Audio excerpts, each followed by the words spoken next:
Um, Good afternoon, everyone. Welcome to the second session of Sales Team Management.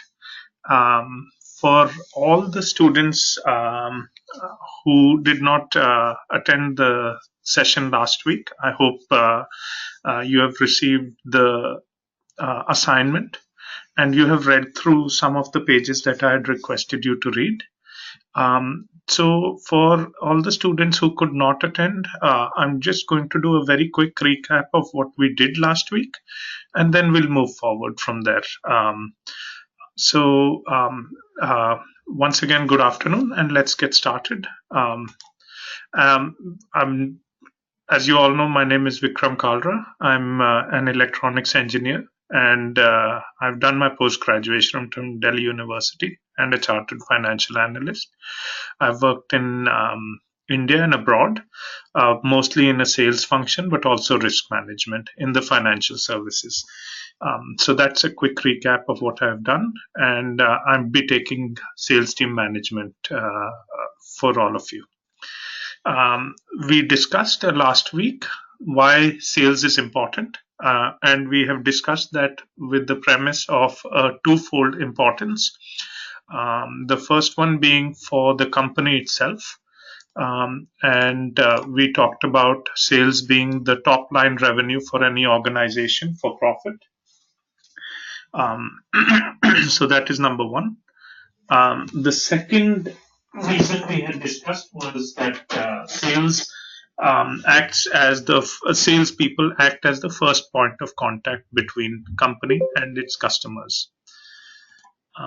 So effectively, all of you salespeople will be the first impression that any clients have. You will also be most likely the first points of service when clients need help in terms of what they are wanting from your company. They will be the first to call you, and you will act as a source of feedback to your company. So if your services are perceived to be expensive, or if your product is perceived to be expensive or not, or of good value, you will find out first, and you will be able to guide your company as to how to react to market forces. Then we spoke about the importance of growth in the company, of sales providing growth. One is to growth to the company itself, which would be internal accruals. That would be basically sales would act as the first point through which everything else, all the expenses of the company are subtracted, and you would contribute to the bottom line of the company just about here. The second bit is growth to employees, which would mean that the sales that you produce will end up paying for your salaries and your incentives. And the second point is that it would also um, create incentives for you, like bonuses, etc. So that is why we spoke about sales being important. So we split up sales team management into three key word definitions. Sales, the importance of sales, team being a team that is complementary, a number of people who have complementary skills. When I say complementary, we discussed that the word complementary is meaning complete, and that all of you have a common purpose. And finally, that you will all be held mutually accountable towards achieving those goals.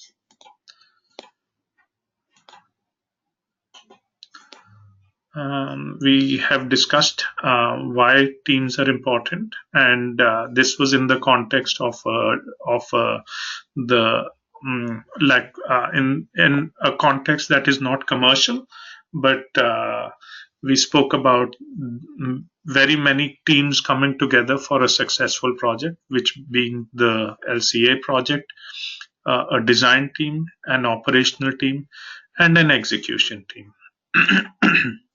Finally, a review team. So that brought us to the issue of the manager. And we spoke about a manager who is responsible for the overall command and steering, coordination between different parts. In this case, it's the left and the right part of the rowing action, providing balance between speed and safety, and training, motivation, and feedback. So you as managers would be responsible for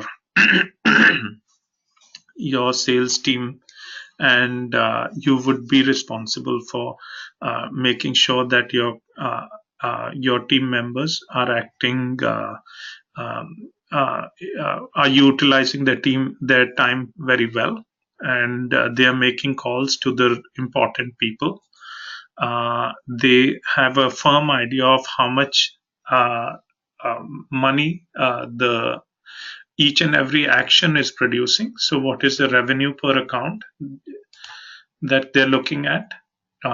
They should have an idea of what is the amount of mix of new businesses and repeat businesses that they should get. So an idea of growth every year.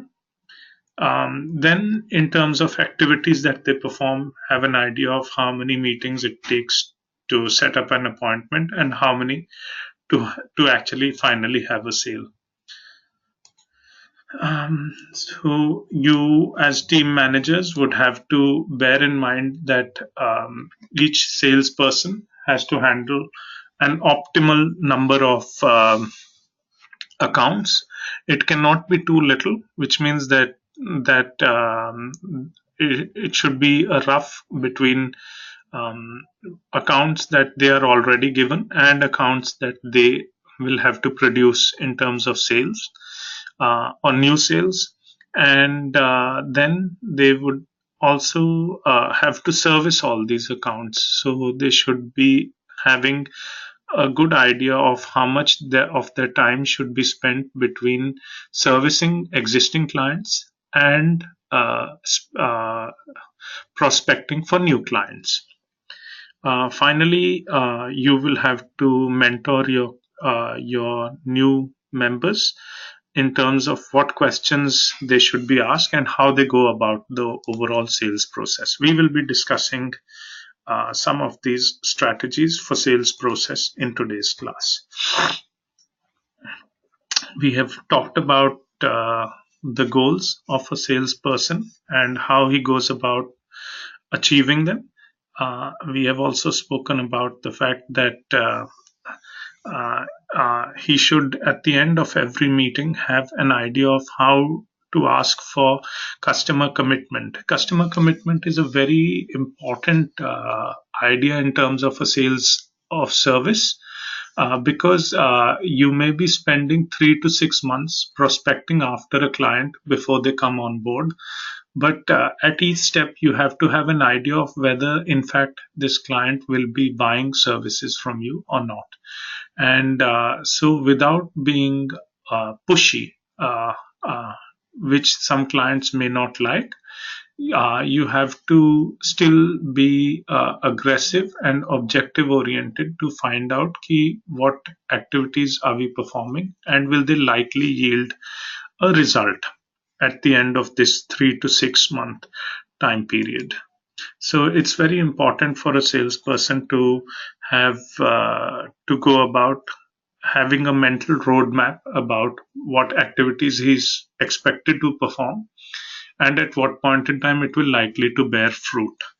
And at all points in time, he should ask customers for a commitment before he proceeds further down the road.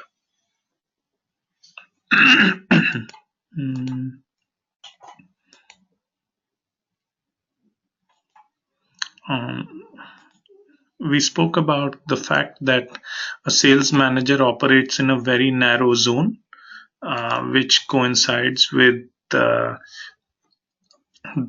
overall strategy that he has in mind for success, the operations of the company, and a review and analysis based on last year's performance or a review of his own team's capability, things like that. So the sales manager will plan and oversee and direct all action uh, of his team. He will try and develop talent and groom it with a clear vision of the competition and with the objective to succeed. It is within this orange triangle, this very narrow orange triangle of strategy, operations, and last year's review that he will be able um, to succeed. So he should work very closely uh, on this basis. We discussed about the more strategy, which was generating sales. So there it stands on four legs like a table. The first one was the maintain existing customers, obtain new customers, recover former relationships, and expand existing relationships. We have discussed this in the past, and I think when you start working in the field, it will be a good idea for all of you to think about all of these concepts and apply them to your work area. How would you think about using this? First, you would think, why are customers loyal to our company, and what makes them loyal to our company? Do they like our products? Are our products too cheap compared to what other competitors are selling? Are our products really good value for money? And or are we just in a space where it is very convenient for the customer to use our products and services? So maybe if a new competitor were to arrive, they will very easily move their business to another competitor. So this is the first thing. You have to think very critically about maintaining current customers. You would think in terms of the overall products and services that your company has to offer. It may be 6, 7 products, or maybe 10 products that you're selling, but the client is only choosing 1 or 2 of your products. In that case, maybe we are not so successful as we think we are.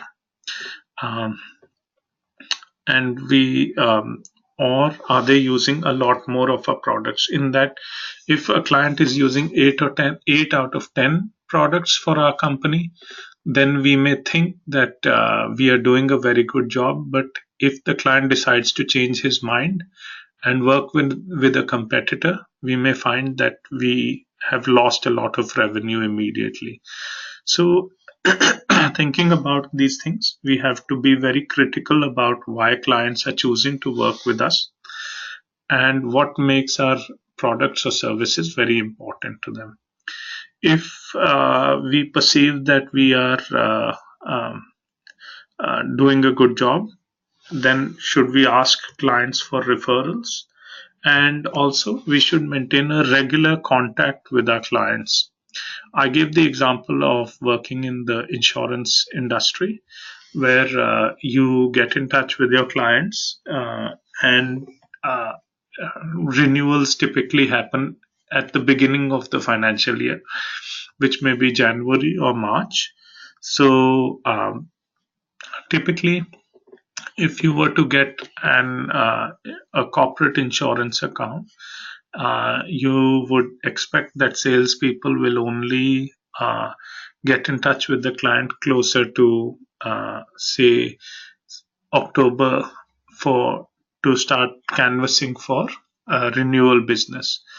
Now, at this point in time, if you have only touched base with your client after 9 months, clients are likely to be to have been approached by other competitors, and they may not like the fact that you are only getting in touch with them once in every 9 months, just before the renewal season. So it's very important that you have an idea of the services that clients are using and how long since you have been in contact. It's very important to make a regular contact with your clients, even if you have nothing very special to say. Do get in touch with them, speak to them, understand how their business is developing, what additional services you might be able to provide. In the insurance industry, we discussed about if there's a claim, then you should be able to assist the client through the claims process and maintain a regular contact with them. I've Once again, I'd like to request if there are any questions or suggestions about the speed of the delivery. Please feel free to let me know to slow down or to speed up the process. And if any ideas in terms of that you wish to discuss, I'll be happy to take on the discussion. We get back to the more strategy, the second leg of the more strategy, which is to obtain new business. We spoke about the fact that a lot of people receive phone calls throughout the day, requesting with salespeople requesting to buy insurance or take loans, things like that. It is like I said, this is called a cold call, and it would yield very low results, something like a success rate of 2% for cold calls. I think generally speaking, most sales would come either a much better success rate would come either through referrals or through personal introductions. So this is a very important factor to bear in mind when you go out setting up a team for sales. Do bear in mind that cold calls would yield very little result, but you can always ask for referrals from your clients, even if they themselves, or from prospects, even if they themselves may not have purchased your products or services. They could make referrals or introduce you to someone who might be able to give you new business.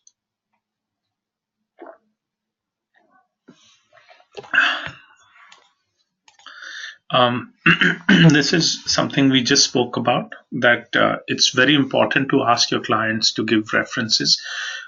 Also, it acts as a test that are you actually performing your services well enough?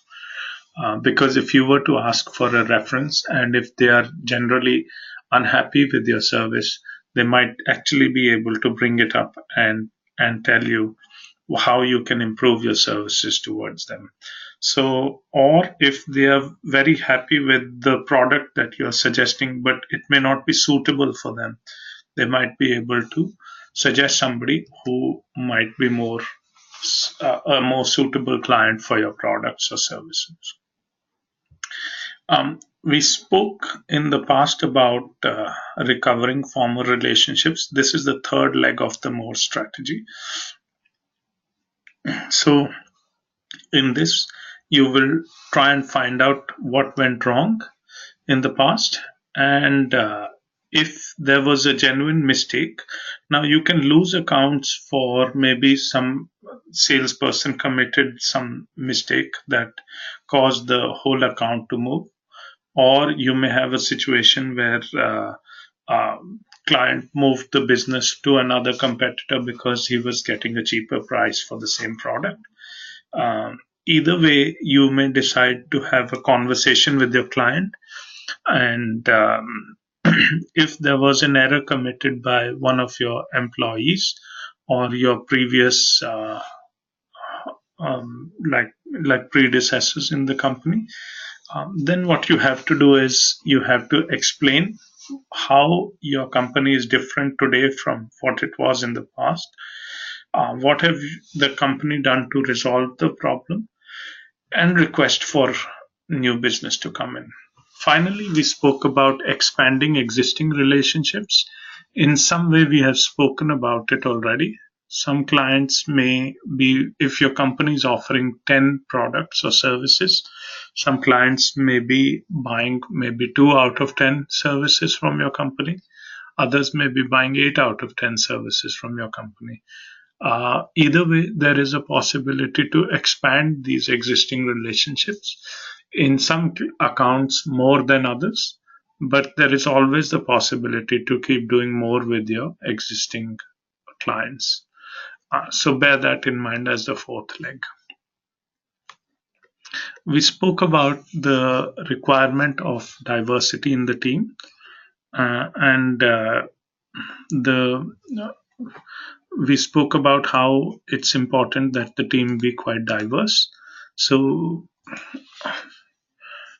there are some basic criteria that we said are very important for a team to function coherently. One is that it should be all the constituents, all the people should be able to work together. They should be able to understand each other, and when you put them all together, they should complement each other. Here again, I would like to stress on the fact that there are two different type of complements, and there is COMPLIMENT, which is complementary, which means that a service is free, and there is a COMPLEMENT, which means that it put together they all make the service complete. So our stress is on that when we put together our people or our resources, they form a coherent, complete unit, or they complement each other. Uh, so we said that you could harness diversity within the team by being a leading sales manager. You will have to have people with different language skills in different age groups. You may have very seasoned veterans from the industry who may be maybe 55 years old, and others who may be just joining from fresh from colleges who may be 18 years old. And you would have to use the senior people from your team as mentors, and shadows, and you would also have to have um, um, a representation from both genders, males and females. You would have a variety of people with different work experiences, and other backgrounds, which means you could have people from different cities, different colleges, different universities, but yet they will all be expected to work together. Here is a good example of a team. Right at the top, you can see a lot of spoons. And according to me, this is not a team. This is just a repeat of the same tool. Whereas the picture at the bottom is a good example of a team where you have, when they are all put together, it helps you perform the job much better, much easier. So we spoke about the need for diversity. The moment you have diversity in a team, we also spoke about uh, being able to manage it and harness it. And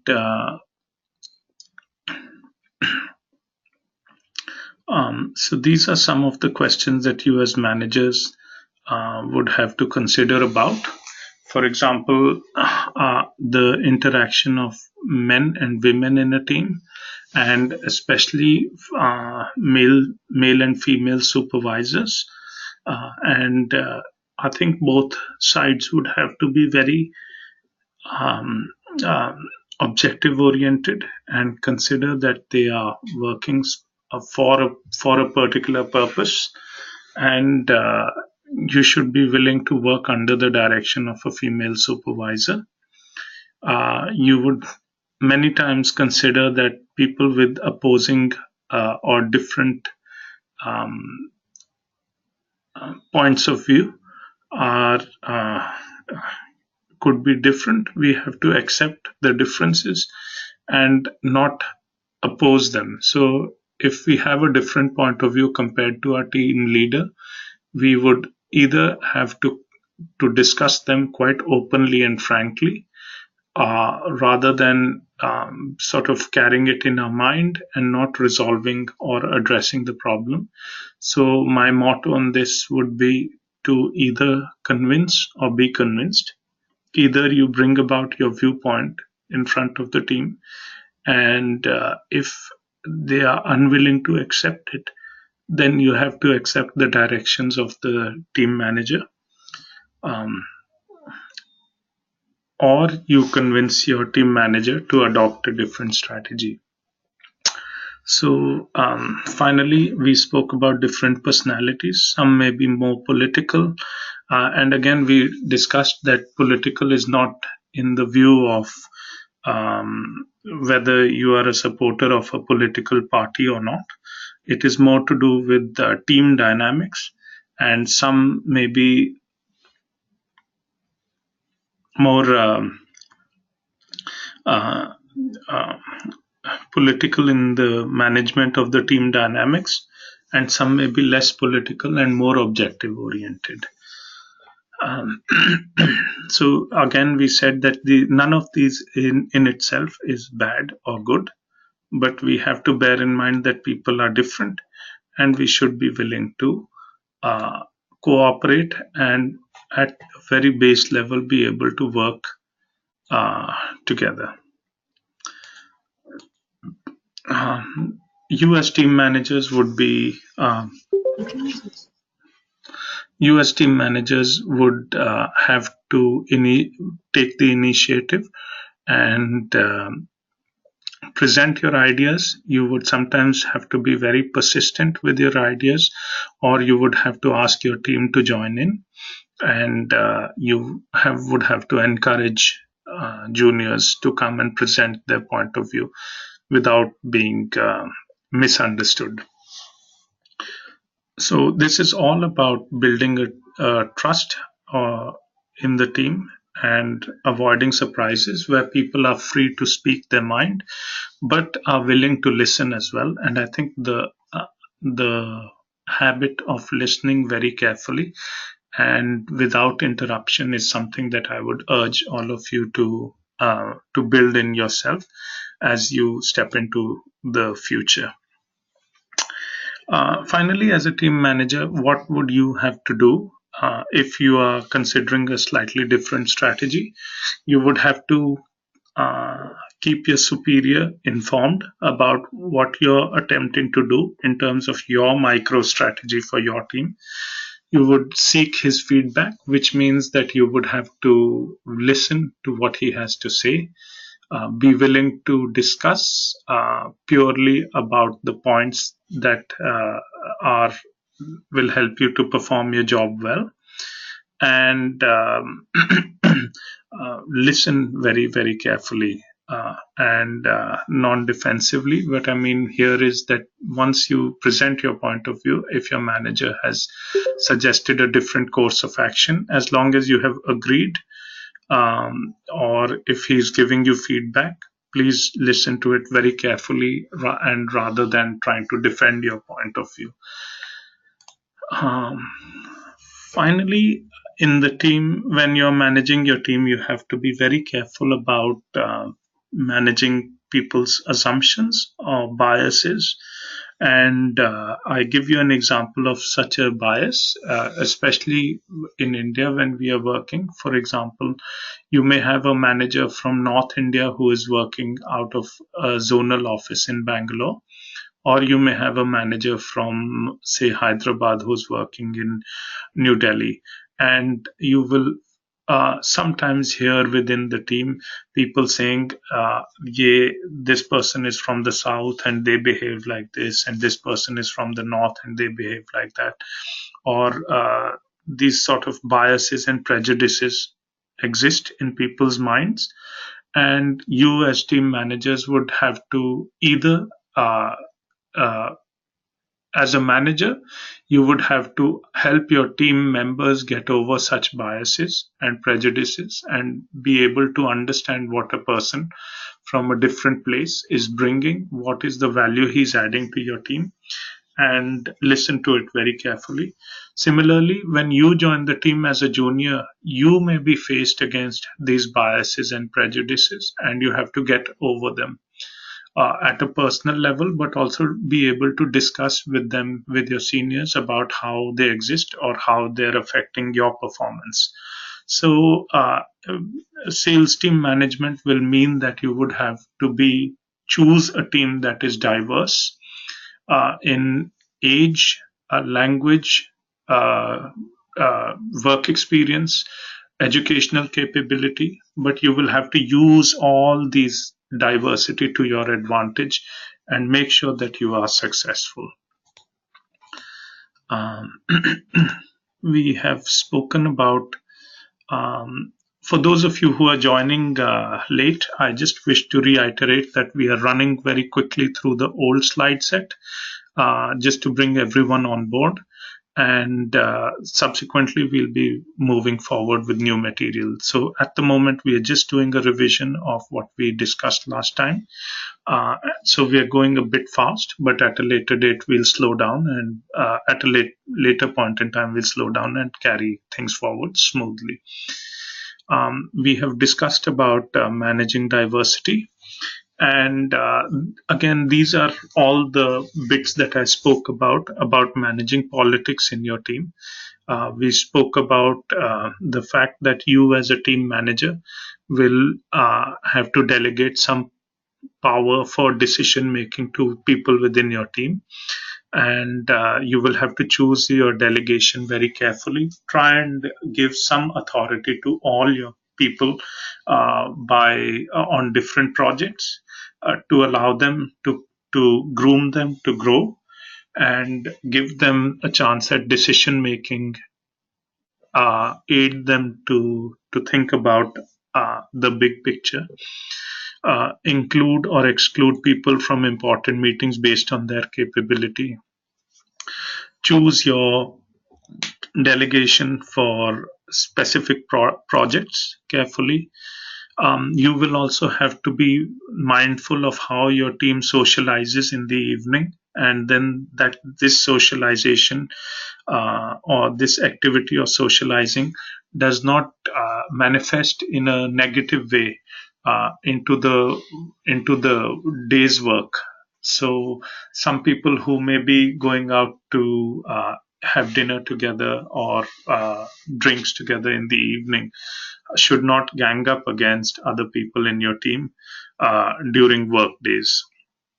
So you as a manager would have to be mindful of all of these things, both in and outside of the office. You would have to manage how team members compete and yet cooperate to deliver the results that they have been hired to do so. Um, this is a very important point of view, which is about body language and the use of language in general, whether verbal or written through emails within your team. Be mindful of how questions are asked, and if there is a disagreement, how is it expressed?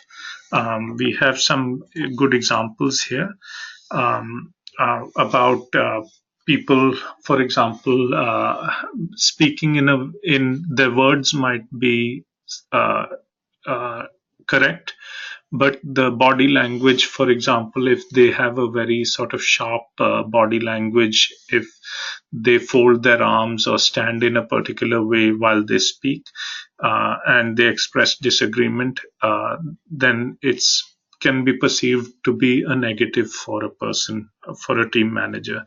So you will have to soften everyone's attitude towards each other. Bear in mind that all the people working in your team are in some ways going to be competing with each other to bring revenues to the company. So all of these things are very important as a sales team person. Finally, we spoke about work hours and punctuality, and I spoke and I believe this is very appropriate for businesses in India. There are punctuality norms for getting into work, but there is no punctuality for getting out of work.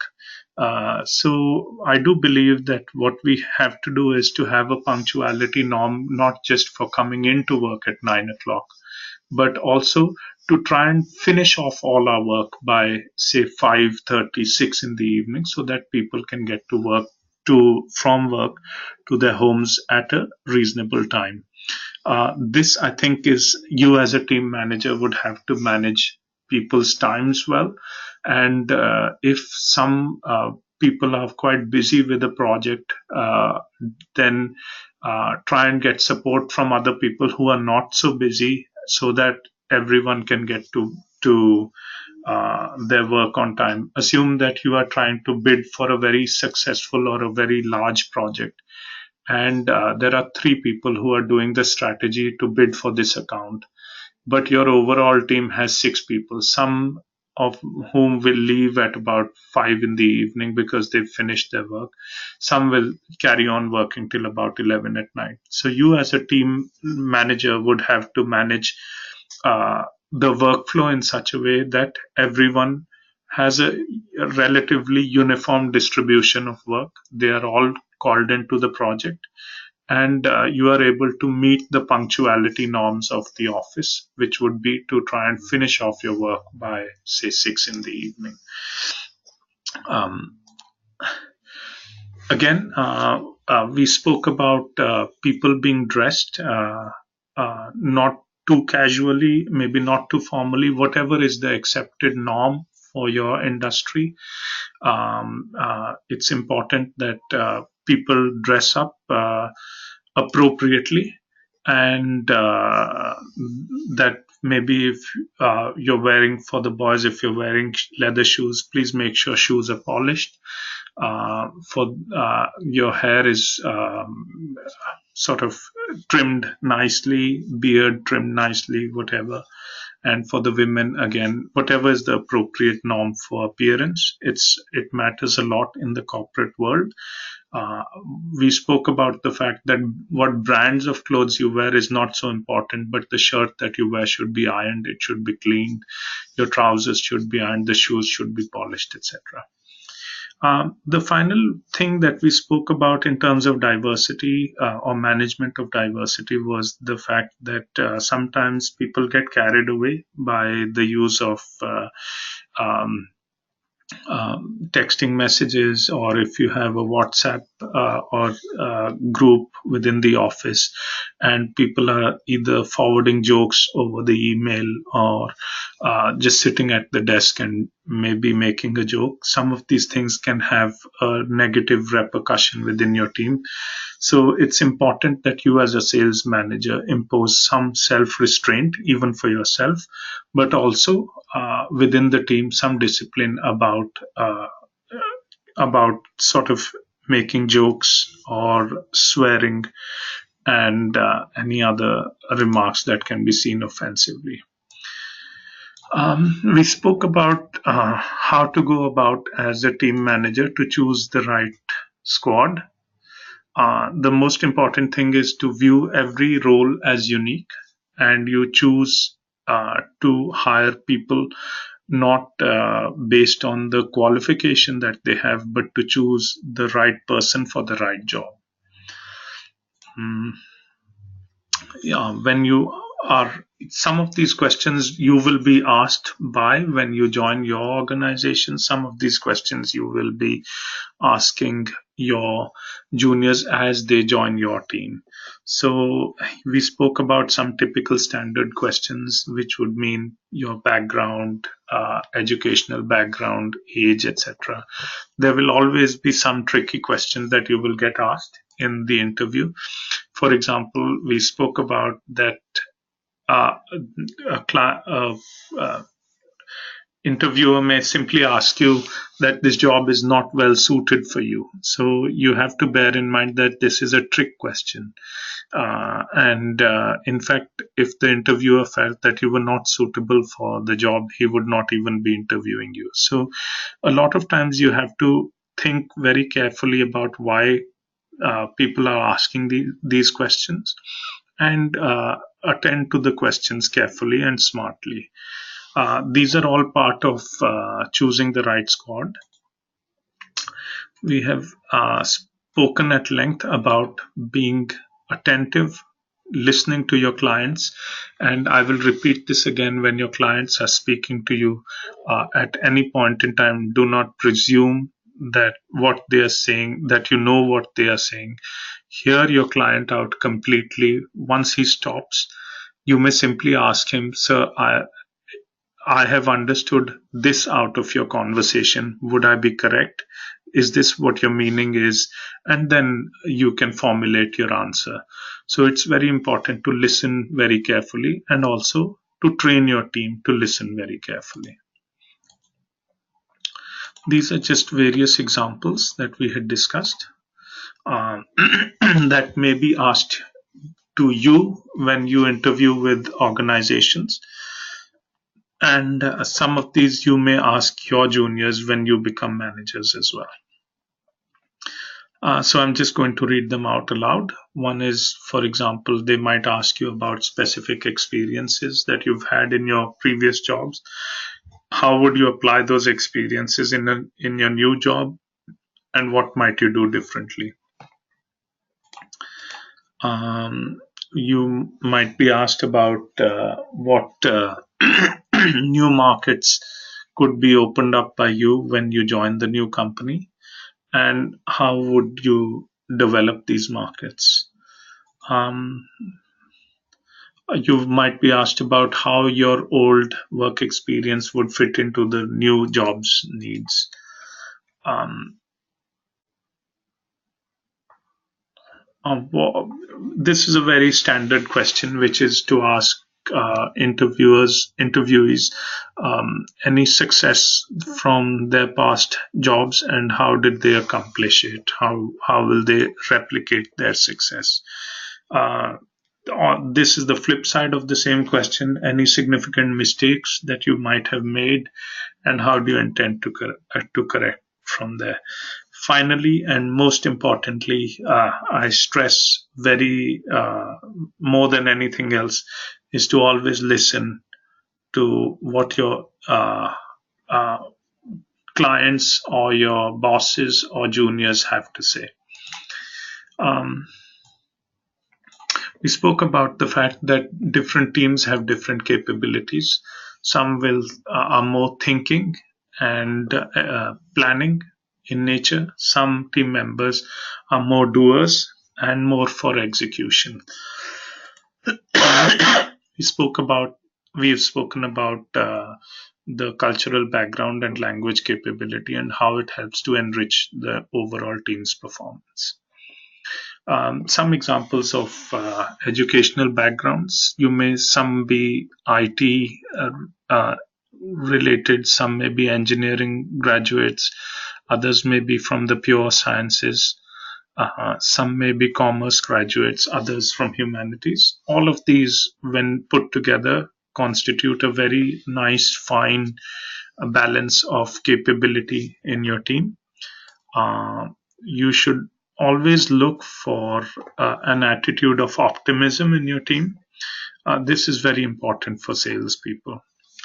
We spoke about body language, and sometimes people may be not verbally, maybe quite, they may not say bad things within the team, but a bad body language can lead to a lot of negative energy in the team.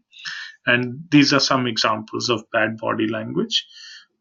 For example, a tight jaw, or arms across the chest. All of these indicate that you are not actually willing to listen to each other, and sometimes acting as if you are too busy to listen to another's point of view.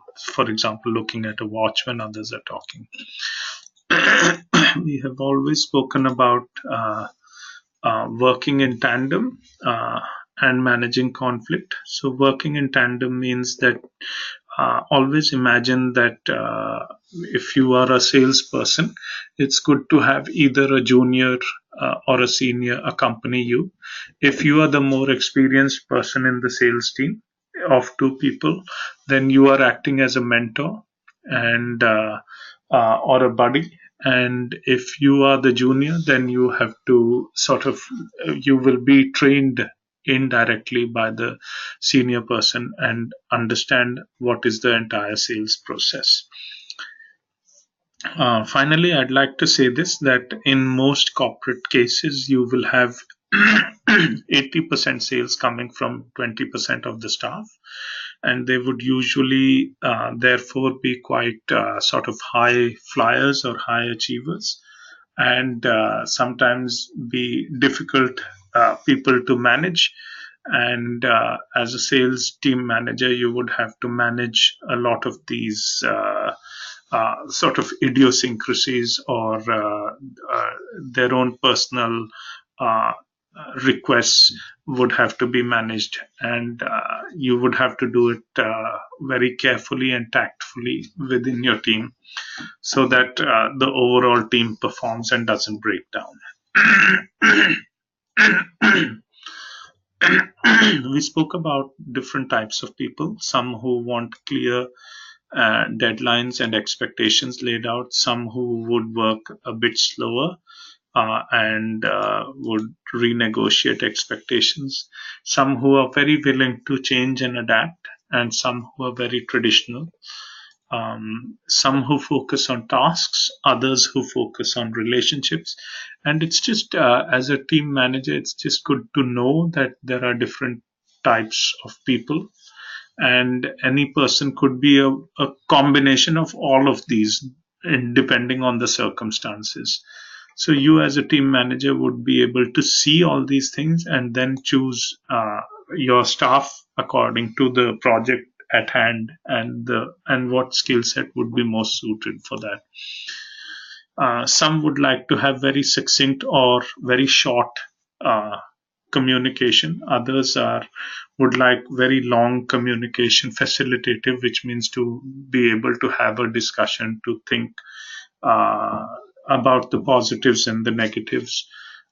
Some are very data driven or analytical, and others are very much gut feel oriented.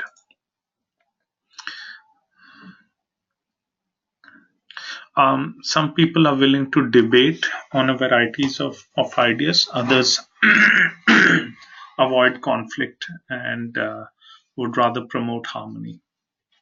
But I think this is not, again, I'm saying none of these positions are either good or bad. You, as a sales team manager, should know that different types of personalities exist, and you should be willing to accept them as such. But just make the best of the resources that are given to you. So we move to the next. We spoke about the fact that in most corporate sales teams, you would be expected to either sell a product or a service. And it's good to understand whether you're selling a product or a service. Two examples that we had discussed last week, very uh, in a very sort of short way, was the sale of insurance products. And in fact, these are rather services, and the sale of newspapers, which is in fact a product, but in fact also a service, because even though it's a tangible product like a piece of paper with printing on it, it's in fact a new service that is being sold. So a lot of times in today's day and age, you will be selling a hybrid of product or services to your clients. We had spoken about the same company having a different identity depending on uh, which market it is working in. So we spoke about ICICI Lombard General Insurance. For the corporate sector, it would look as ICICI Lombard General Insurance, as we saw this logo. For the retail sector, ICICI Lombard would have a different logo, which would mean Nibhaye Wade, which is more for the average homeowner or person who's buying motor insurance, things like that, for retail clients. And finally, when you get online, ICICI Lombard has a different tagline, which is quick, easy, and smart. We spoke about the different product groups that ICICI Lombard works in. Auto, which is related to the selling of insurance for cars. health, which is related to personal health. Overseas travel, which would mean travelers who are going abroad wouldn't be able to get an overseas travel insurance. Again, overseas travel insurance would most likely come into the third category that we spoke about, which is quick, easy, and smart, because a lot of overseas travelers might actually want to buy insurance at the last minute. Then we spoke about home insurance, which would fall into the retail sector, Nibhaye Wade. Corporate solutions would be the topmost personality of the company, which is ICICI Lombard General Insurance, and rural weather insurance. Rural weather insurance is a very interesting combination whereby it is actually sold to state governments, uh, and uh, claims are also paid to the state government, which then subsequently pays out the claim to affected farmers. So, so we spoke about um, different products being sold through different channels, and therefore the company having a different personality in each of these market situations. I had requested you to read through the red herring prospectus of ICICI Lombard, pages 66 to 77, which would give you a very good idea of the sales approach that was adopted for each of these multi-channel products. And I do hope that you have managed to read through this. Um,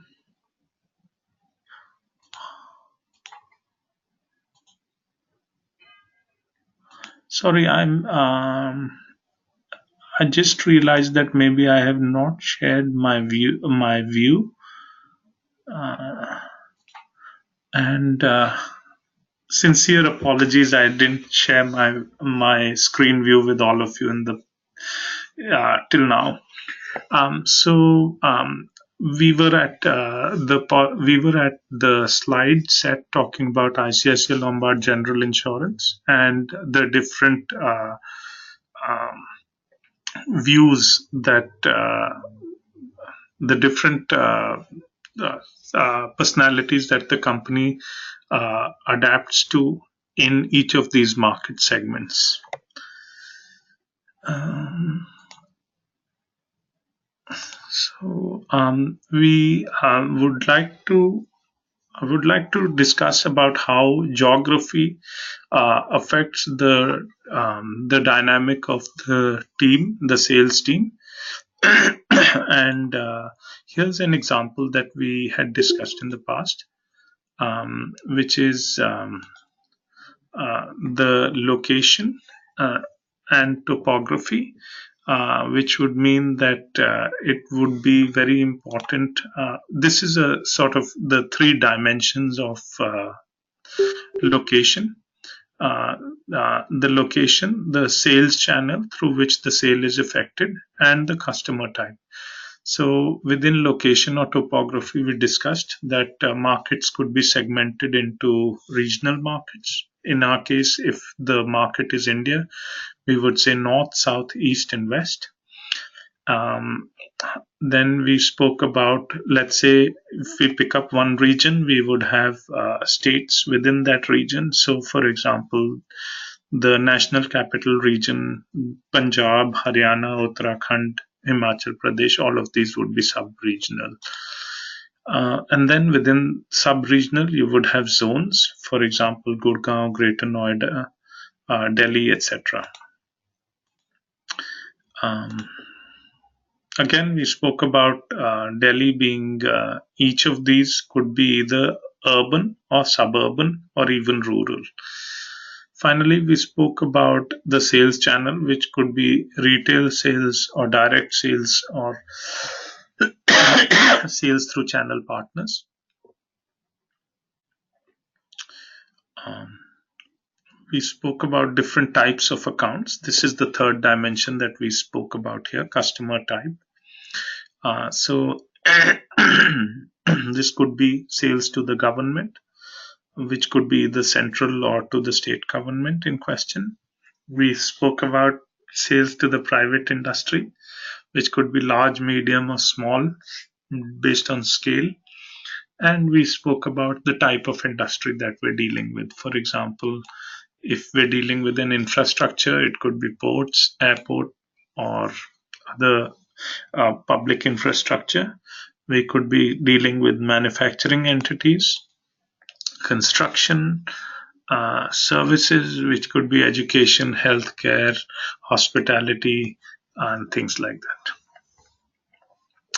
that. Finally, we spoke about lead generation, that is segmenting the market and getting data from different sources. This is a very important aspect for any sales team manager. We had discussed about the Dainik Bhaskar case, which was a Bhopal-based newspaper group, which grew almost about 10 times within a question of 10 years. So from 1996, its circulation went up from 350,000 in Madhya Pradesh to about 3.5 million in the year 2004.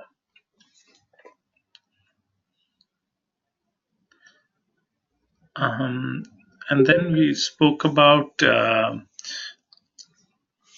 this is split up into two parts, which is 2.3 million readers in Hindi and 1.2 million in Gujarati. So this is why this case study was picked up, because Dainik Bhaskar was essentially a Hindi newspaper, and it went from not just going across different states in India. It actually ended up learning one new language, which is Gujarati, which constitutes nearly about 1/3 of its overall subscribership. All this within a span of 8 years. So these are some of the newspapers that are now within the Bhaskar group. And they are Dainik Bhaskar, Divya Bhaskar, Business Bhaskar, DB Star, and DNA. We spoke about the Dainik Bhaskar, which aimed at being the number 2 newspaper on the day of launch in any new market. And we also spoke about newspapers losing money in operations. So for the sake of people who are attending for this time, I would like to tell you that newspapers lose money in terms of printing and selling their products. So typically about 50%. So for example, if a newspaper runs a newsprint price of 4 rupees, so you can buy it off the shelf for 4 rupees. The cost of producing that newspaper may be in the range of about 8 rupees. So the remainder 4 rupees is made up by advertising sales. And the example that I would like to give here is that if Dainik Bhaskar started sales of maybe 100,000 in any new market, that means on day one they was incurring a loss of about 4 rupees per newsprint times 100,000 newspapers on that day. So 4 lakhs of rupees they were losing every single day when they produced the newspaper. So this is an also good example of working in tandem, where the advertising and the circulation departments must work together as a team to deliver good results for the owner of the business. So typically, I've said that newspapers lose money till advertising revenue catches up, and cover price is typically about 55% of the cost of production. So here's an example of Jaipur. On this date, 1996, they sold about 172,000 copies. So if we were to imagine that Dainik Bhaskar sells for about two rupees on newsstand price, that means the cost of production was 4 rupees, and nearly 172,000 times 2, which is the loss that they are incurring, about 3.5 lakhs of rupees every single day. These are just their circulations. One very outstanding feat was that they launched in Chandigarh in May 2000 and in Haryana in June 2000. So they went very quickly from one market to the other, picking up subscribership. So you just imagine within 1 month, they have covered two completely different territories. Ahmedabad, they started off in June 2003. And I will just take you one slide back here to see what Dainik Bhaskar achieved. This is the bit that I would like to show you. In 2004, Dainik Bhaskar had a daily circulation of 3.5 million, and that means it was one of the top 25 daily newspapers in the world. So we were discussing about Ahmedabad. They opened in June 2003, and they opened with 452,000 subscribers on day one, which is a world record. So I'd like to show you this because it's just to give you an idea of how the product from the same company is changed to cater to different types of customers. So you can see on the first there is a Dainik Bhaskar, which is purely a Hindi newspaper, and then you have DNA, which is the English newspaper from the same company. So for any company, they have to have a very good idea of the demographic profile of its readers, how literate, if literate, to what extent they're literate, how many illiterate people in that state, because clearly those would not be readers. How many students, how many women, senior citizen, married couples, things like that. You would also have to have an idea of the motive for reading, whether they're reading a newspaper only for the news. If so, are they reading local news? Are they reading national or international news? And are they reading for the economic news, like shares? Are they tracking that? I would like to invite any of your suggestions. If you have any questions or suggestions, please feel free to ask me now.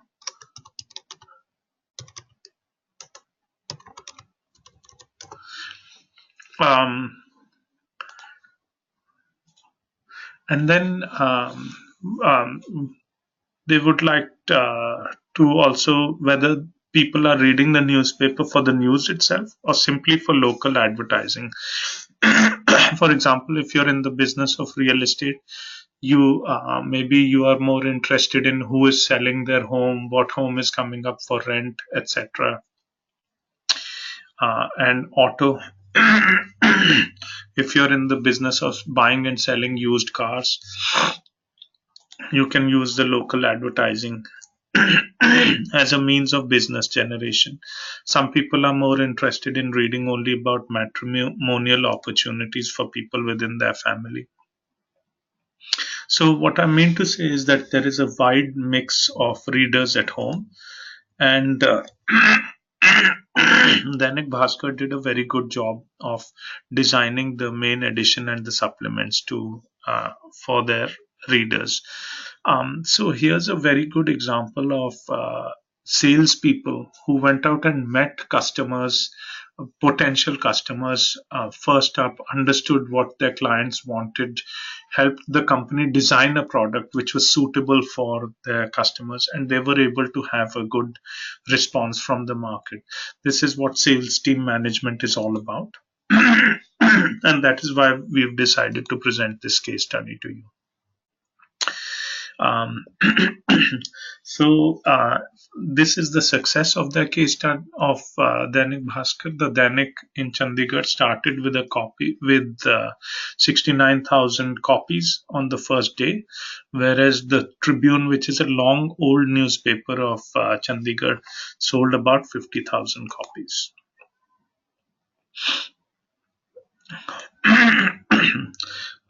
They discovered that Dainik Bhaskar discovered that English was the most important language in which people read the newspaper, and approximately English papers were about 6 times more than the circulation of all Hindi newspapers in Chandigarh. During their discussion with clients, they discovered that um, Chandigarh was comfortable with Hindi but only bought English newspapers because quality of the reporting was better. So they decided to change their language and approach, and they adopted the English dialect, and but they delivered quality news content to their readers and ended up making a lot of success. So uh, um, Dainik Bhaskar in Jaipur, their aim was to start about 50,000 copies a day. Their idea was not simply to have a customer survey, which is to make a sample and then uh, come out with sample results and then come out with a newspaper. The idea was to personalize the newspaper totally to the reader's requirements. So they created teams to go out and meet customers and understand their requirement. It was all collated together in terms of their understanding, and then they met about 200,000 potential newspaper buying households through this period of 3 to 4 months. They created about 700 surveyors and created a dummy newspaper for customers to review. They asked consumers to sign up. This is something that we have discussed in the past, which is to have some commitment in terms of your clients while you're talking to them, to have an idea of whether they are willing to commit to your products or services. And the team was trained in all sorts of body language, grooming, posture. I've spoken very much about body language and grooming, and I would urge all of you to consider very carefully about how, when you go out into the industry, and asking the right questions and receiving accurate answers to be able to bring back to your company. So here's a very interesting example. I put this down. It's the last bottom bullet point on this slide, which was that the newspaper is in effect a very retail industry wherein you have put out a newspaper and people are reading it. So how would you compare that to other products or services that you buy? For example, buy a soap or a mobile phone or an underwear. These are all things very personal to you. You use them on a daily basis, but yet the importance was that when you buy all these products or services, you have never met the manufacturer of these products or services. In this case, Dainik Bhaskar went and reached out to so many people, maybe 200,000 households, and then they created a dummy newspaper and asked for clients to commit to that newspaper. So they really went out to meet clients. This is the result that they got. So they intended to have 50,000 copies a day. They achieved about 172,000 copies, 3 times as much.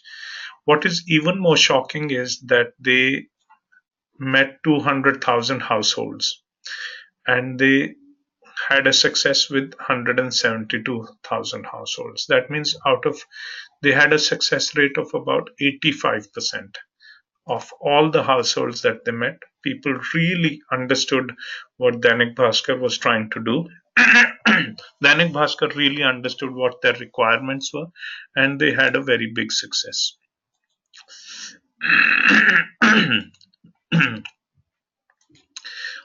We have one of the exercise that you will be given to do is the sales budgeting exercise, where you'll have to forecast the number of units sold. You will have to forecast the profitability of each of the items. Usually, like we said, the selling price is usually constrained or benchmarked by competition. That means that you will, from the market, know maximum how much you can charge for your product or service. So this is the sales budgeting exercise that you will be asked to do. And there will be a cost of goods sold, where you have within your organization, you will have an idea of how much it costs to produce the product. So based on all of these, you will be able to get an idea of the selling price, the price at which a product is sold, and a cost price, which is the cost at which it is produced. Uh, you will also be able to take into account variations, seasonal, quarterly, or annual. For example, some products get sold much more during certain parts of the year. Maybe like insurance, we have discussed, a lot of corporate insurance sales could happen in January of March, when the budgets are renewed every year, or accounts are renewed every year. In the event of retail sales, it could happen throughout the year, but maybe, for example, Diwali may be a time when uh, corporate gifting is highest. So all of these things would play into your sales budget uh, exercise. In the absence of any guidance from your company, it would be safe to say that, and especially for people who are planning to set up their own business from within all of you, I would say, अगर आप अपना business start कर रहे हो, consider that if I have to hire a resource, how much should I be paying him? So this is a good rule of thumb. If you have to hire a resource at maybe 15,000 rupees a month or 20,000 rupees a month, you should always consider to have sales of at least 45,000 to 60,000 for that person. And why do I say that?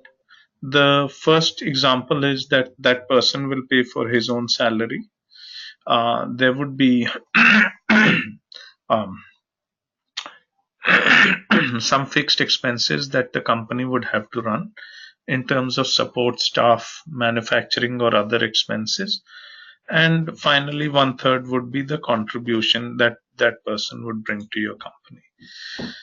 So based on this, you can then roughly estimate what is the budget that you have to produce in order to justify each of the resources that you are taking on. So we have broken down the sales team uh, or the targets in terms of allocation of fixed and variable expenses. And let us go through that situation. So we discussed that Divya Bhaskar wanted to go out and have 452,000 copies on day one. For that, they surveyed 1.2 million households, and this was their overall team of 4 divisional managers, 16 zonal managers, 64 supervisors, and 1,050 surveyors. They were given 40 days. Now, 40 days for 20,000 households uh, for each of these uh, divisional managers, and overall the team had to cover 800,000 households. They gathered people to through posters at colleges, word of mouth, etc. And 1,050 surveyors were set up, reporting to 64 supervisors. They did not give print advertisements because they did not want competition to know that they were wanting to enter into this new space. So here's an example of the expenses that they had to undertake during this process. So during the pre-survey or the recruitment and training process, they had to print posters, they had to carry out interviews, formalize contracts with the people they were hiring, and they had to train them for standardization of contact methodology कि अगर आप client के पास जाएंगे, if you go to the client's place, how will you ask them questions, how will they give you the responses, how will you tabulate them, etc. So isme what are the expenses that we perceive? um, we have broken them down into two broad categories. Fixed expenses, which I'm sure you all know, are maybe, for example, the rental of the premises they were working on, out of buying computers, things like that. Jisme once you incur that cost, there is nothing more to it. It doesn't matter how many people you touch base with. You will have to. That is a fixed expense. It's not going to change at all. The other one is a variable expense, maybe for each of these, the number of people who join or the number of households that you touch, you would have to print that many forms. You would have stationery and uniforms for each of these people. These are the variable expenses that we can foresee. Then we get down to the survey stage, which is being able to reach, to travel to each of these households, out of pocket expenses that may have incurred, for example, buying lunch for people, things like that. As you started collecting data, and you realized that you were not collecting the right data, you had to start making improvements. And then finally, you might have to give some gift to respondents because of the time that they spent with you. It may be a simple thing like a pen or a calendar or anything like that, or even printing visiting cards for your. So some of these expenses we've broken out would be either fixed expenses, and some may be variable expenses. So we can clearly see that in this case,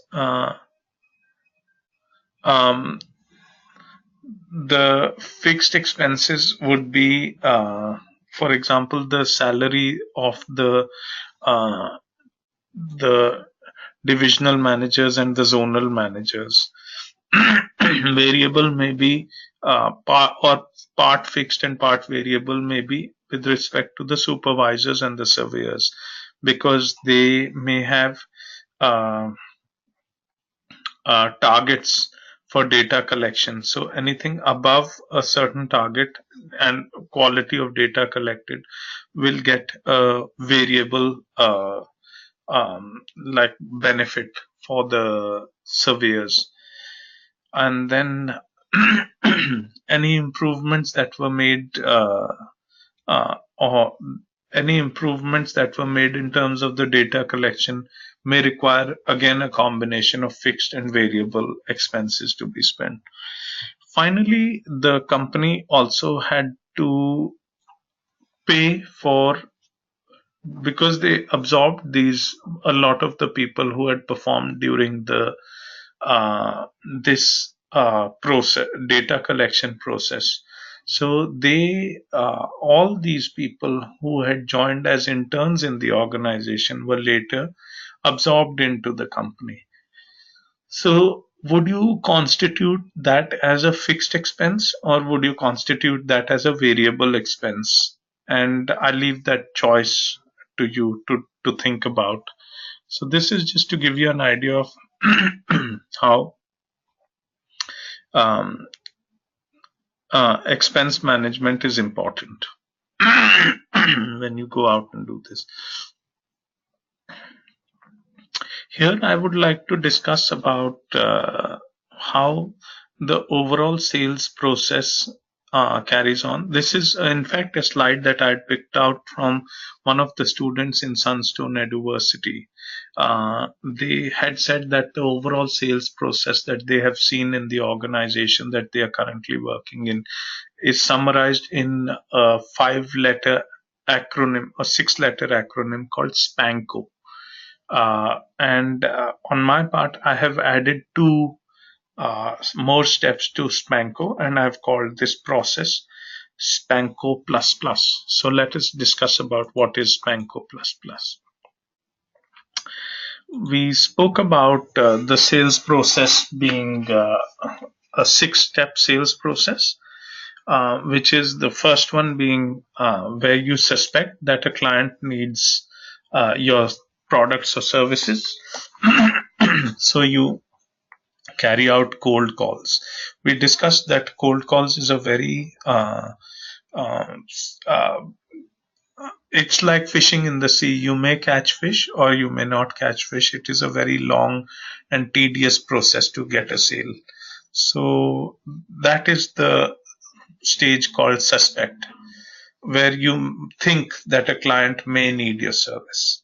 The second step is called prospecting, where you are very certain that, okay, this client or this person is actually a prospect. He does need the product or service that I am selling. In this case, your chances of going to success become very high compared to cold calling. Now, in this case, we discussed about if a client were to refer you to another person, it might be a 1 in 5 chance. But if the client actually introduces you to another person who he definitely knows has the need, your prospect of making a sale is much higher. In fact, 1 in 3, you go from a chance of 1 to 3 times more possibility if a client actually introduces you.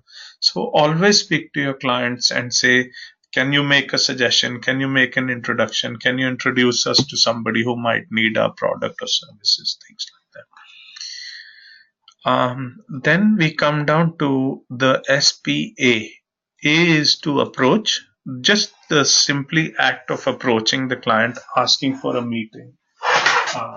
Meeting face to face. Meeting face to face is always much more productive for any sales process.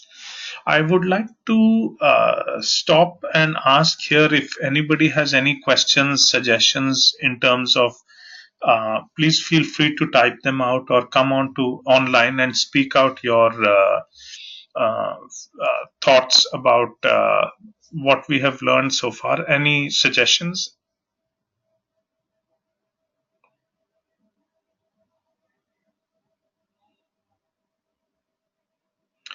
Any questions by anyone?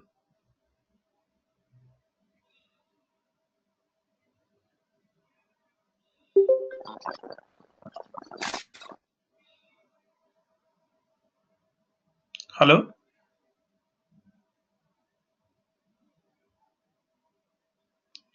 Any questions?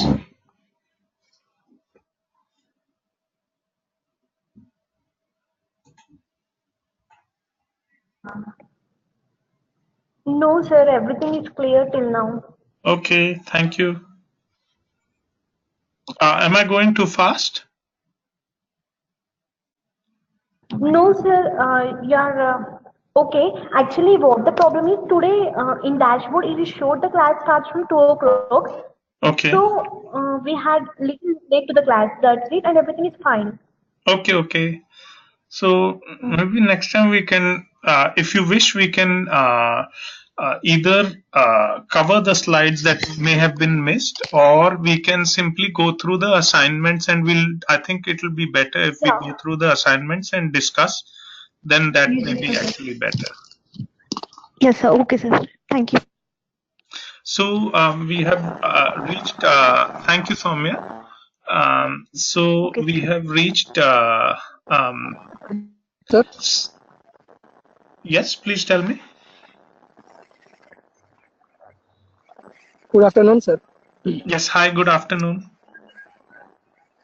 Sir ये problem था dashboard में sir 2 बजे से show कर रहा था, लेकिन last में जब ट्राई कर रहा था, लेकिन जब क्लास आया तो एक बजे से स्टार्ट हो गया सर. आई सी. हम एक काम करेंगे, हम अगली बार ना एक we will reserve the first 1 hour to cover some of the points that may have been missed due to this, and we will yes sir. make sure that we will cover them. Please don't worry about it. Yes sir. Thank you sir. Yeah, not to worry, because the slide set will remain the same. And I'm very sure that I wish to give you the best of my capability, so we will cover it. There's no problem at all. Thank you sir. Thank you. So we get to the stage where we have passed the suspect, prospect, we have approached a client, and now Yeah. now we have gotten to a point where we know that the client needs our products or services. He has invited our quotation for review, and we are now in a stage of negotiating with him the cost of our products or services.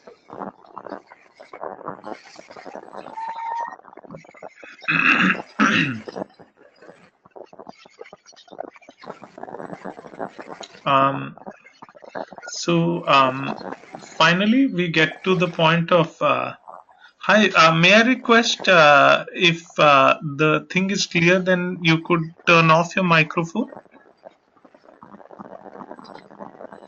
There is some disturbance on the microphone coming through, sorry.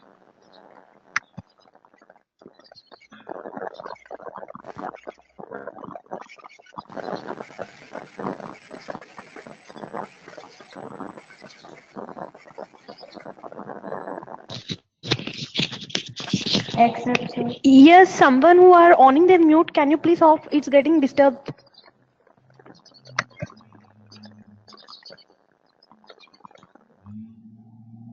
Hi. Is it okay now? Yes. So can you hear me?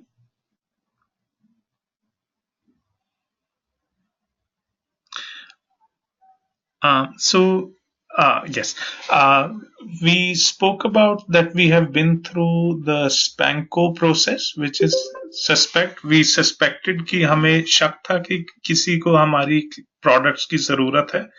Prospect means we became positive that yes, a person is in, or a client, or some organization is more than interested in our in the product that we are selling. So he became a prospect. We approached that prospect. We gave them a quotation for our products and services, and we started negotiating with them the price. Assuming that everything went well and we decided to close the order, that would be closing, and we delivered our products or services to them, which is the Spanko. Suspect, prospect, approach, negotiate, closing, and order. These things, I think one of the students in your Sunstone Eduversity had put out, and I think it's a very brilliant summary of the entire sales process. The only thing that I would like to add here is now the after sales service. And this is something that we have to consider with the overall sales process that we are trying to achieve for any client. This would be the after sales service. So after sales service mein, you as sales staff would have the carry out the process of communication and reporting. So what is communication and reporting? Sorry. Communication is where you as a sales staff go out and communicate with a potential client. You tell them about the services that you're trying to sell, and you explain why your company is most suitable for this particular client, uh, and why they should buy their services or product from your company. Now, what is the reporting, and why have I put two arrows here? The reason I've put two arrows here is that you as a sales staff are the channel for discussion between your company and the potential client. So communication is when you communicate your company's perspective to the client, and reporting is when the client reports, when the client tells you, you carry that information back to your company and you explain to them why, what is the competition doing, how you can make your product better, what is extra that is required of the client, what are the problems that he's facing while using your products, these type of things. So when I say this process of sales, it's actually a 6 or 7 step process, which is Spanko plus plus, which means you suspect, prospect, approach, negotiate, close, and order or sales. But then, very importantly, and if especially if your business is a renewable business, most businesses are very renewable businesses, because they may buy a service from you today and they may need the same service from you after 1 year or 2 years. Then this process of having that interaction with your continuous interaction with your customers is very important. So how did some companies that were successful, again we are taking the example of Dainik Bhaskar in terms of communication and reporting, you engaged with a potential customer, utilizing his input, you created a product that you think he wants. कि हमने उनसे सुना कि आपके घर में कितने लोग हैं, कौन न्यूज़पेपर पढ़ता है, किस रीजन के लिए न्यूज़पेपर पढ़ता है, is it related to for example matrimonials, it may be related to news, it may be related to national news, international news, stock market, anything like that. So based on the feedback that we got, we created a product that we think he wanted.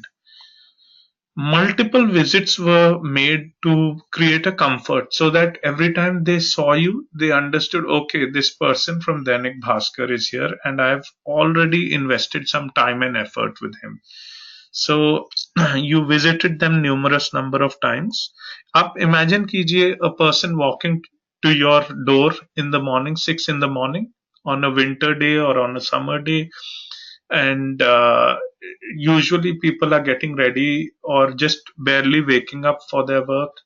So it may not be a very suitable time to visit a person, but to visit early in the morning and create comfort was a very important step. Then we spoke about the fact that every time you try and sell a product or a service, ask for positive confirmation. That make sure that you are making a step in the right direction. So in this case, the salespeople were asked for an advanced subscription. That अगर हम ऐसा newspaper produce कर दें, would you be willing to subscribe to it? Then they were given some incentive to sign up, which means that they were assured that they will get lower prices than at the newsstand and also an immediate refund if they were not satisfied with the product, because nobody will buy a subscription for a newspaper that doesn't exist in the market.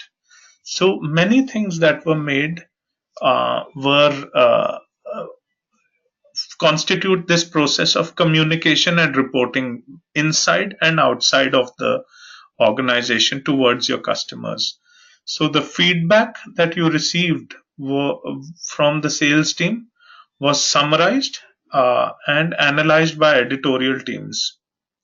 The reporting and feature teams helped to determine the content and layout कि हमारे को किस type का newspaper चाहिए, कैसे, what, how will people like to read it. uh, so they were very successful in creating this overall um, um, a good solution for their clients, which we have discussed already. Finally, we come down to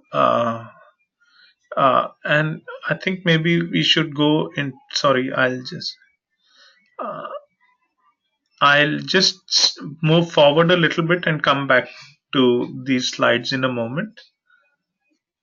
Uh, ah, so this is the slide that I wanted to show you. In order to succeed, there are three very important steps for a sales team to succeed. Motivation, that you motivate your team to do well. Align, that means in this picture you can see that the captain or the manager is motivating the team to succeed. Align, that means each and every person pulls their oar at the same time so that the left and the right are aligning very well together to win and to perform. That means you calibrate goals. Calibrate goals का मतलब हुआ कि हर एक को, every person in the sales team is given a small achievable target, but for the overall company, they are able to perform very well and have a much larger target. So even though when you see it as a group sales target, it seems very difficult and very impossible. But when you calibrate your goals and make it into small pieces that each and every individual can achieve, you are overall able to achieve. So this is the slide that I wanted to discuss with you. And now I will take you back to the alignment, which is how do incentives of people align uh, with the corporate incentive, which is the sales plan. Yeah. So how do you incentivize your sales staff to produce good sales? So we have discussed, or we are now starting a new phase, which is incentive management of sales staff. So we say that incentives could be of two types. One is a monetary incentive, जो कि सिर्फ will be discussed in terms of money, which could be the salary that you get, or it could be the bonus that you get, and the other one could be or maybe in the case of Dainik Bhaskar, it was in fact the promise of a job, that if we are successful, we are able to achieve this much sales on day one, we will be able to give you a job itself. It could be bonus and financial incentives and reward programs for individuals. What is a non-monetary incentive? And non-monetary incentive would mean that you are sent on a training program for intense training. Non-monetary incentive could be that you get the feeling that you are part of a team or a larger family outside your biological family itself. In this case, for Dainik Bhaskar, these 200 to 300 surveyors began their mornings with a prayer and a purpose in the beginning. And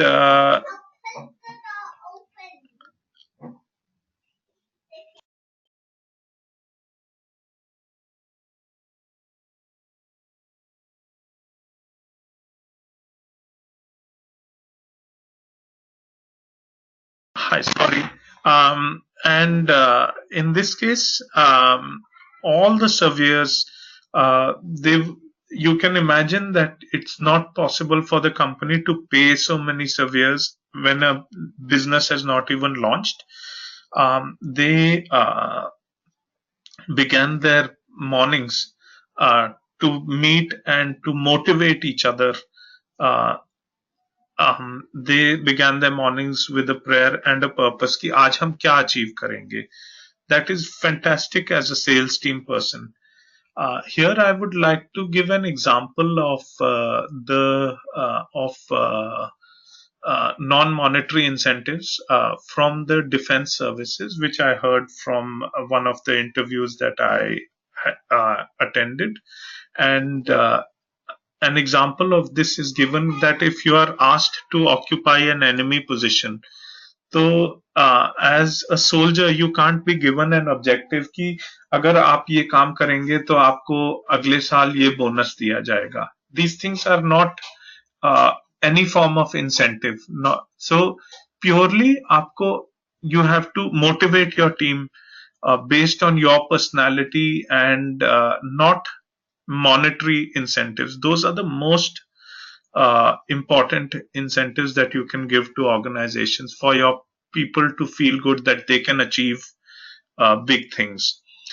So, when you are young in an industry, when you are just joining the industry, I would think that non-monetary incentives are the most important incentives when you start the industry. And when you are much older, when you are maybe in your 40s or 50s, that's when monetary incentives start to kick in. Again, one more non-monetary incentive could be that you are supported by supervisors who are closely monitoring your success and failure, and who are helping you to change as a person and have a personal growth. These are all non-monetary incentives. To train with a senior coach and to understand कि हम क्या ठीक कर रहे हैं, हम क्या गलत कर रहे हैं, हम कैसे अपने आप को better कर सकते हैं. These are all things of very much importance when you're starting your career. So again, in the case of Dainik Bhaskar, a lot of non-monetary incentives were used. That means at the end of every day, they used to come together, have tea together, samosas, whatever, and discuss कि आज हमने क्या achieve किया, कल हम क्या better कर सकते हैं. किसी के साथ कुछ बुरा हुआ, he would come out and say कि मैं client के पास गया था, this is what happened, so that such points can be brought about to the notice of the team and they may be avoided in future. So these are all non-monetary incentives. Finally, one very interesting non-monetary incentive that was given to this team was the element of fun. And this is something that I would really urge all of you to consider in your professional career. Sometimes we have this tendency to go and work very hard, but it is very good to take time off from your work. Saturdays and Sundays, please go out, enjoy yourself, be free of thinking about work, spend time with your friends, your family, go out for a walk, go out cycling, play cricket, whatever you want to do. But motivate yourself to come back to work. So in this case, the Dainik Bhaskar team motivated people to non-monetary incentives by having fun, maybe parties with celebrities. They invited, for example, I'm not quite sure what celebrities they invited, but maybe आप imagine कीजिए, at a certain party you invite all your staff and you invite Amitabh Bachchan to come and speak to you about a certain issue, or maybe Sachin Tendulkar, people who are icons, and you feel great to be part of a team that is invited to this limited audience with people who have achieved a lot. These are the incentives that you can plan for your team as a sales team manager. and you must, as juniors, think about all these things.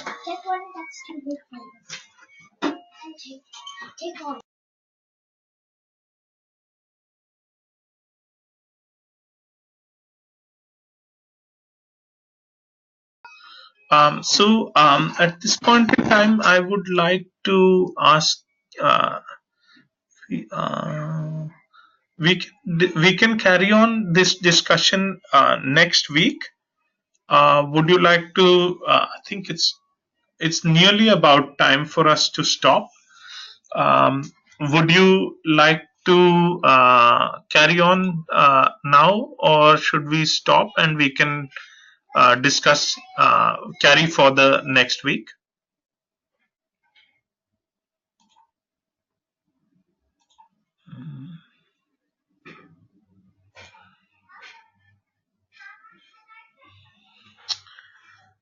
Okay, so yes, Sir, can we hi. discuss assignment for 5 minutes? Yeah, please, that would be excellent.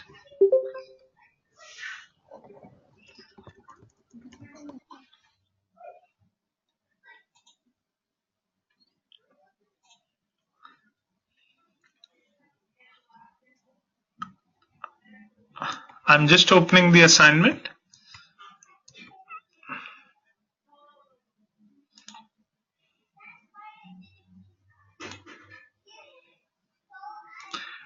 You may feel free to come in and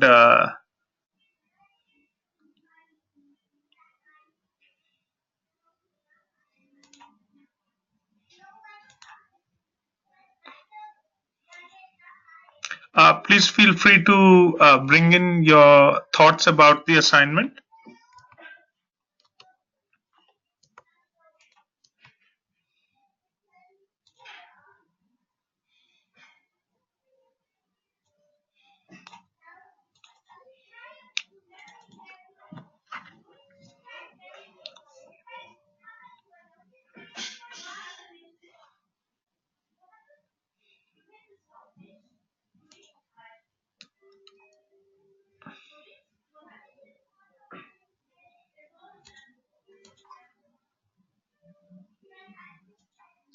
Hi, would anyone like to talk about the assignment?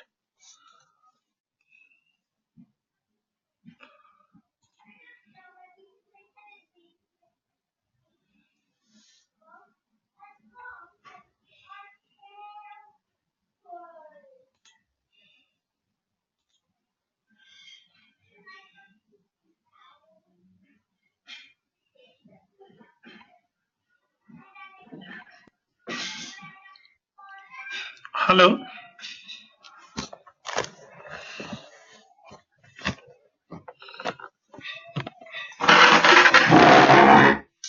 Hi, sorry. I have opened up the assignment. Yeah, so just give us 2 minutes. We will Yeah, go through that and ask if we have any doubts. absolutely. Please. I think most importantly, मैं आपको सच बात बताऊं, the slide set is only to channel your minds to think about things. The assignments are Yeah. what will really sort of challenge you. So please feel free. We'll spend more time on the assignments. Okay, sir. Thank you, sir.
So I have asked all of you to read through the first, the 10 pages, 66 to 77 of the ICICI Lombard Red Herring Prospectus.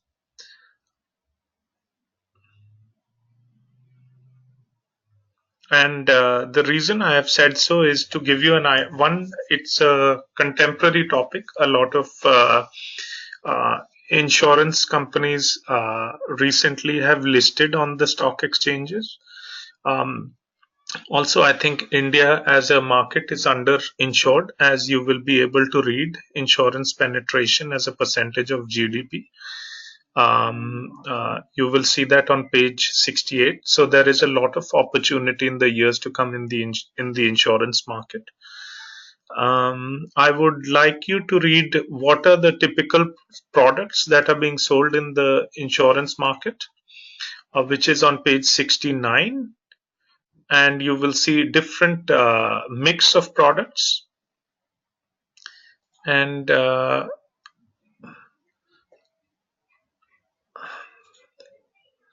I have also, there will be three assignments based on ICICI Lombard for your during this course, the coursework. So if anybody has any questions or suggestions or anything at all with respect to the coursework that has been given, please feel free to talk about it.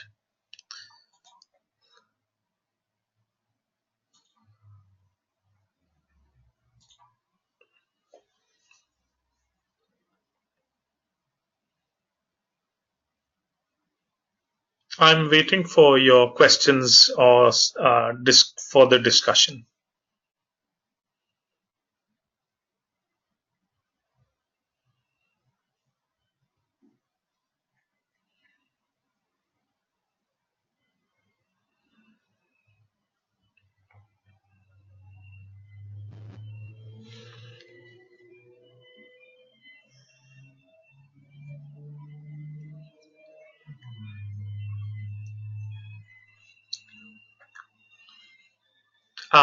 Does anybody have any suggestions, discussions, clarifications?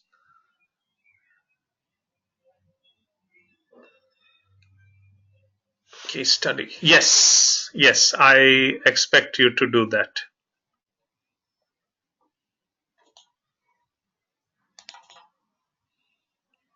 I expect you to actually make a rough idea of on an Excel sheet.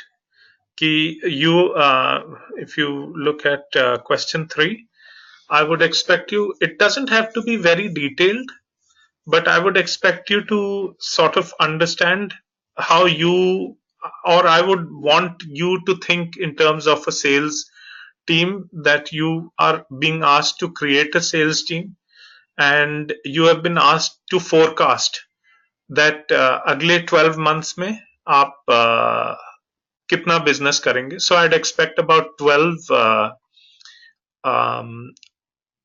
columns, Jan, Feb, March, April, May, June, July, August, September, etc. up till December. The first 3 months would become your first quarter, the second 3 months would become your second quarter, third quarter, and fourth quarter. And I would expect you to put down कि आप किस तरह hiring करेंगे. How will you bring in 5 members of your team, assuming that you're paying each person maybe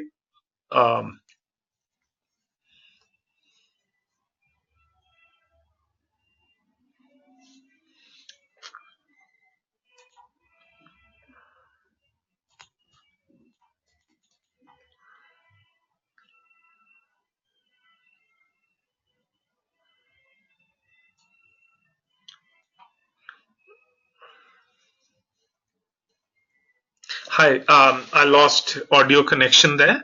I have received the question to say that do you people have to make a sales plan in the assignment or the case study? The answer is yes.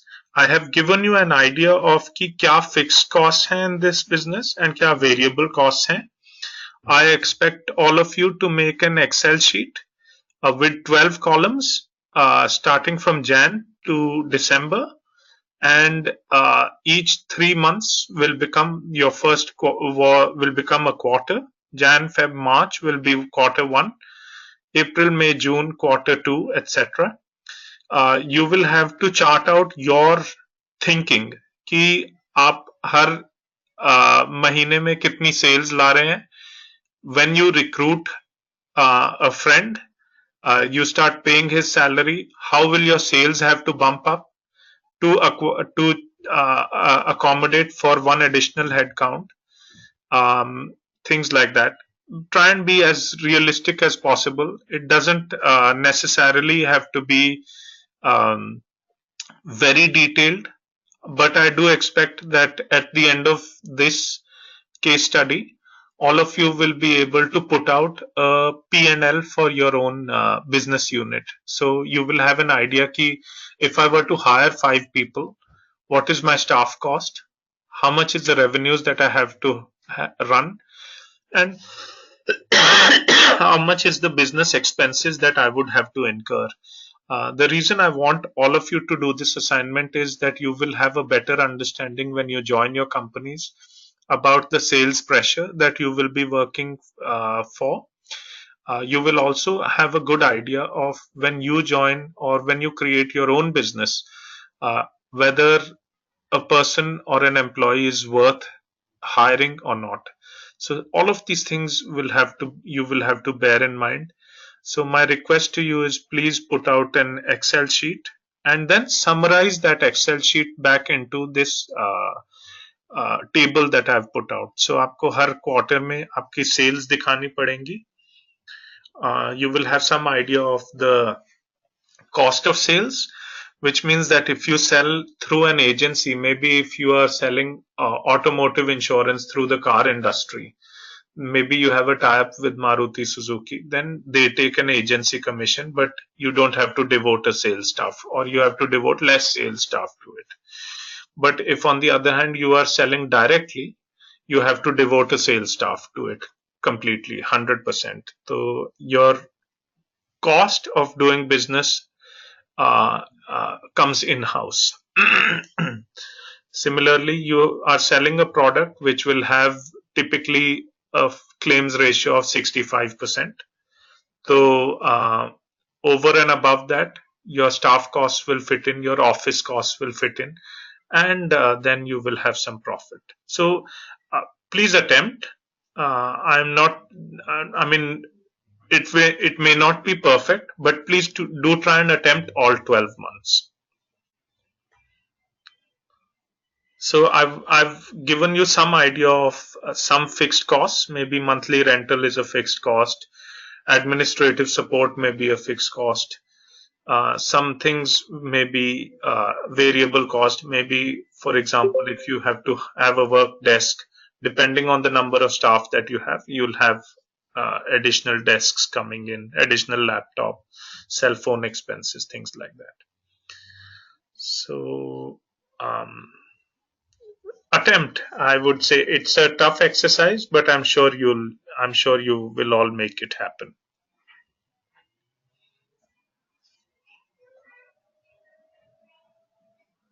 Any further questions?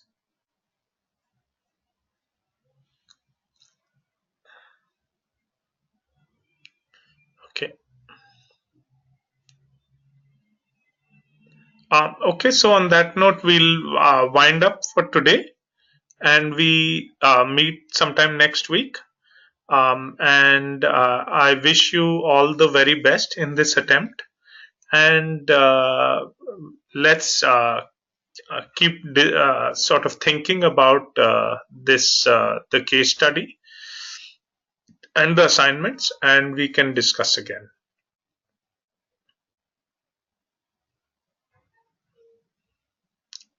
Thank you.